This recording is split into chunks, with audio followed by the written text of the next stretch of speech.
Olá, minha gente. Eu quero falar com vocês hoje sobre um tema muito importante, tanto para o concurseiro, já que com frequência é cobrado em provas, principalmente provas orais, quanto para você que advoga no âmbito criminal, muito especialmente se milita na esfera da execução penal. Que tema é este? Diz respeito à possibilidade de o juiz isentar do pagamento da pena de multa o réu condenado pela prática de um delito previsto em um tipo penal cujo preceito secundário contempla tanto a prisão como a multa como penas cumulativas. É o caso do furto, do roubo, do tráfico, de um sem número de dispositivos penais que prevêem cumulativamente a pena privativa de liberdade e a pena pecuniária. Bom, nós temos que ver isso sob duas óticas. Primeira, a possibilidade de o juiz da sentença, o juiz do processo de conhecimento, ao condenar o réu, reconhecendo a hipossuficiência econômico-financeira dele, deixar de impor a pena de multa nesta ordem de delitos. Tranquilo entendimento, não há o que confundir aqui. A jurisprudência é sedimentada no sentido de que não existe a possibilidade de o juiz da sentença proceder a esta isenção. Se a lei prevê como penas tanto a prisão como a multa de forma cumulativa, a aplicação das duas é medida cogente. O juiz não tem a possibilidade de relativizar a aplicação de qualquer destas penalidades. Não há discussão. A discussão surge quando se trata de verificar a possibilidade de o juiz da execução penal realizar esta dispensa ao fundamento da precariedade econômica do réu condenado por decisão transitada em julgado. Há duas posições. Uma delas, minoritária, no sentido de que é sim possível ao juiz da execução, desde que fundamentadamente e amparado na comprovação inequívoca da impossibilidade econômica do acusado de custear a multa, é lícito ao juiz, então, dispensar o pagamento. Como eu falei, corrente minoritária.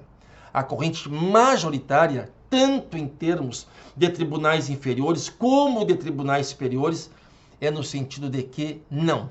O juiz da execução não pode isentar este acusado, este condenado, do pagamento da multa imposta cumulativamente com a pena de prisão. E não pode por quê? Por uma simples razão. Não existe permissivo legal. Não existe permissivo normativo que o autorize a esta conduta. O que existe, isto sim, é a possibilidade de o juiz da execução, dentro das competências que lhe são previstas no artigo 66 da LEP, o juiz da execução autorizar o parcelamento da multa. Isso está previsto, pessoal, em termos normativos. Aqui, ó, artigo 50 do Código Penal, na tela, refere que a multa deve ser paga dentro de 10 dias depois de transitada em julgado a sentença. Na verdade, depois de intimado o réu para pagamento, né?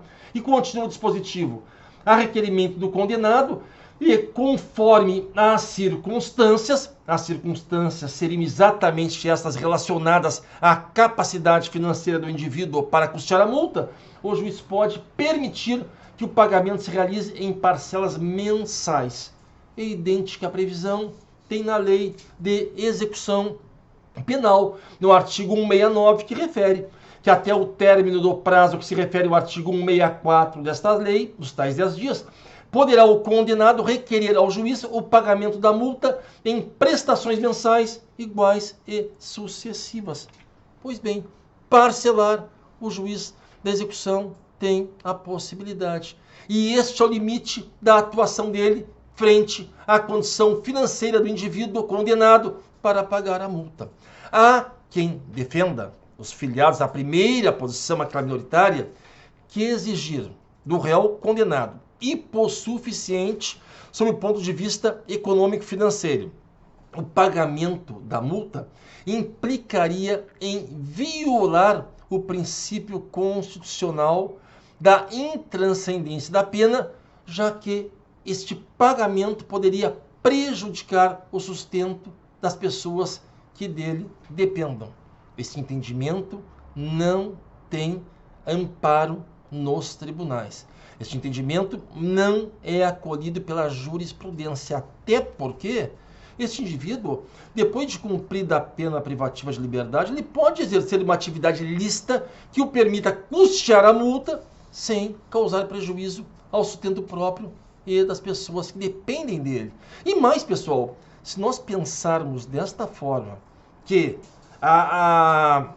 o prejuízo indireto causado a eventuais familiares, enfim, do condenado. É óbice a execução da pena, sob pena de violação ao princípio da intranscendência, nós estaremos abrindo a porta para que o indivíduo que trabalha, tem emprego, mas que é condenado à pena de prisão, não cumpra a pena, afinal, a família ficará privada daquelas verbas que ele faculta para o sustento. E não tem o menor sentido nisso, seria o mais completo dos absurdos, né? Então é tranquilo, pessoal, também, sobre a ótica da maioria jurisprudencial, que a cobrança da multa, claro, com a possibilidade de parcelamento do réu, mesmo sendo ele hipossuficiente em termos econômicos, não viola tal princípio. Está ok, pessoal? Cuidem em concurso. Isso acontece muito na vida prática. Lá em meu gabinete, na Procuradoria de Justiça, eu atuo junto à segunda Câmara Criminal aqui do TJRS. É muito comum aparecerem agravos contra decisões do juiz da execução, indeferindo pedidos de isenção, exatamente pela falta de amparo jurídico para esse tipo de pronunciamento. A minha manifestação é sempre no sentido de que realmente não é possível a isenção, tão somente o parcelamento. O tribunal daqui do Rio Grande do Sul comunga deste entendimento e também comungam na mesma linha os tribunais superiores e a maioria dos tribunais inferiores do país. Um abraço, pessoal.